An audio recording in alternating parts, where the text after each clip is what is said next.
Huh?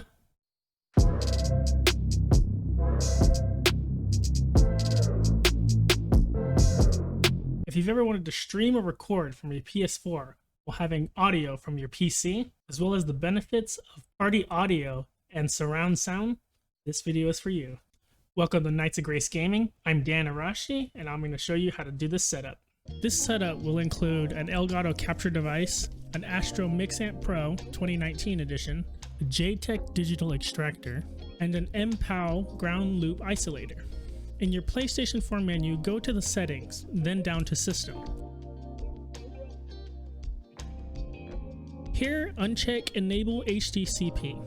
This will allow audio and video to stream through your Elgato capture device. Keep in mind that with HDCP enabled, you won't be able to use streaming services like YouTube, Netflix, or Hulu on your PlayStation device. When you recheck this to use those apps, the PlayStation will need to go directly to a monitor or TV and will not give audio through the Astro Mixamp. Seriously, just use your computer to watch your videos. In your audio settings, the audio needs to be set to linear PCM.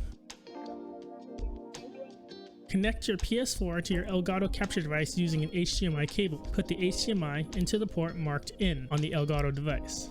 Connect the Elgato to the jtech audio extractor using an HDMI from the out port on the Elgato to the HDMI port on the jtech. Use an audio optical cable to connect your jtech digital to your Astro Mixamp.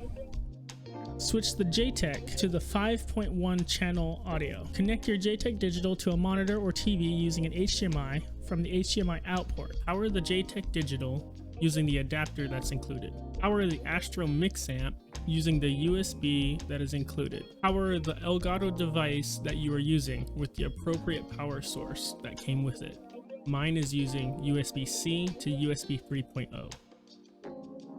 Use an aux cable attached to an Mpow ground looper to connect your Astro Mixamp to the audio out port on the back panel of your PC, usually the green middle port.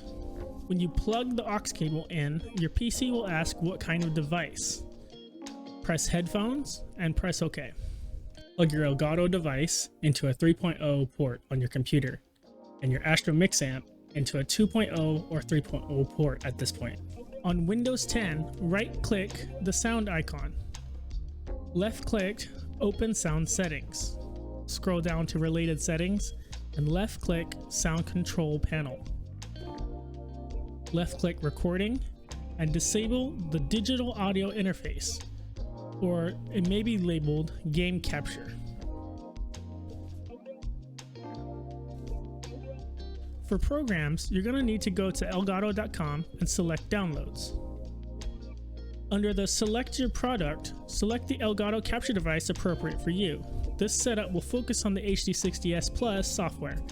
However, the settings will be relatively similar. Game Capture HD is for the HD60 and the HD60S.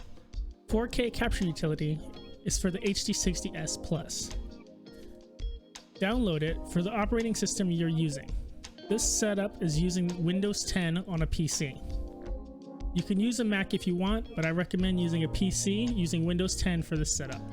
Additional programs will be VoiceMeeter Potato with the VB audio cable for extra, and for streaming, OBS Studio.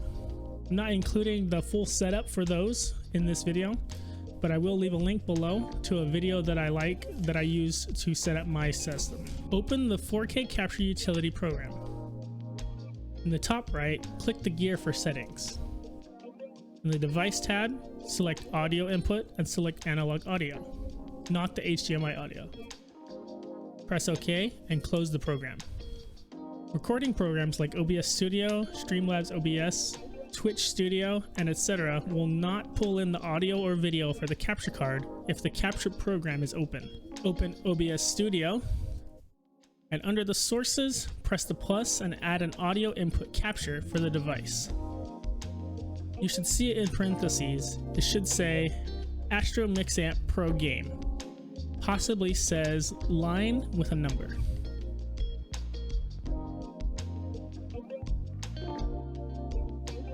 Under Sources, press plus and add Video Capture Device.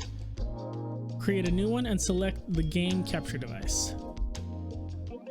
PS4 party audio will come through the audio input on OBS as well as game audio, and it won't be separately adjusted except for with the PS4 native settings.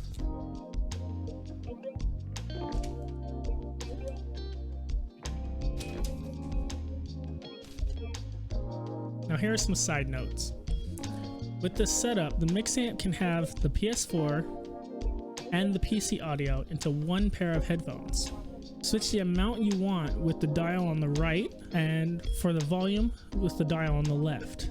The dial on the right, if you keep it vertical mid, you'll get even amounts of both PC audio and console audio. All the way to voice will give you only PC audio, and vice versa. All the way to game will give you only the console audio.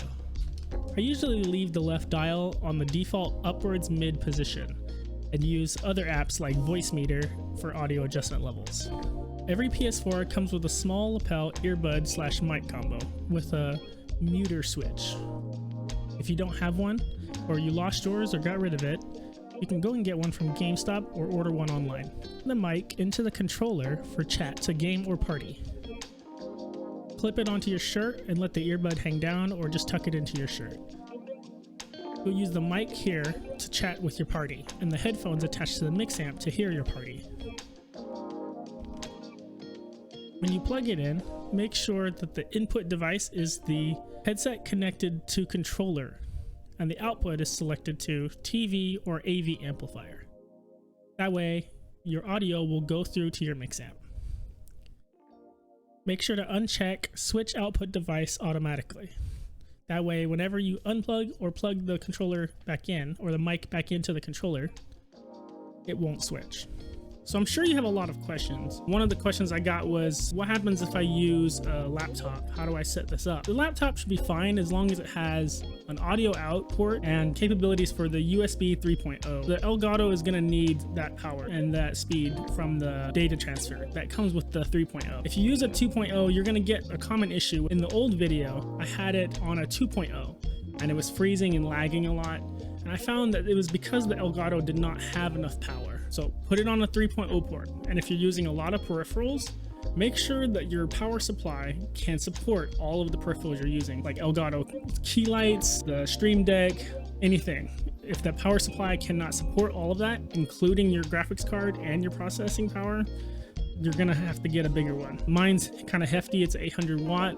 But you can go 800 or more depending on how much is plugged into your computer. Make sure everything is powered appropriately. Optional stuff that you can do versus the old setup and with this setup. The old setup had Elgato and the Astro plugged in and powered using the PlayStation 4 power. What happens is when you turn off your PlayStation 4, it turns off the Astro, and then you won't have any audio coming through for your PC. Something that I use for my webcam, as a matter of fact I'm using it right now, is the Epoch Cam software. Now, I acquired the software when it was still owned by Konami, but Elgato acquired it recently, and so it's free to use software, and if you upgrade to the Pro version, which is only like $8, you'll get all of the features that come with it, including this high-res video right here. When you plug this in, you can plug your iOS device directly to your computer. The Epoch Cam only works for iOS devices at the moment, but I'm sure that Elgato, if it has enough demand, they'll start doing Android capabilities as well. But for right now, all I can tell you is that it works on iOS. With this setup, you also get the benefit of using the Astro Command Center. If you want to adjust all of the presets that come on the middle of the Astro device, you can adjust those settings and presets using the Astro Command Center. You can also create your own presets and save it into your device. Another thing that you can do with the Astro Command Center is update the firmware on your Astro Mixamp. If you have any more questions or you're running into some issues, let me know in the comments down below. If this video helped you out, comment down below if you'd like to see more videos like this. Click the like button and push subscribe for more. I'm Dan from Knights of Grace Gaming. If you'd like to follow me on Twitch and ask me some questions on there, click the link down below.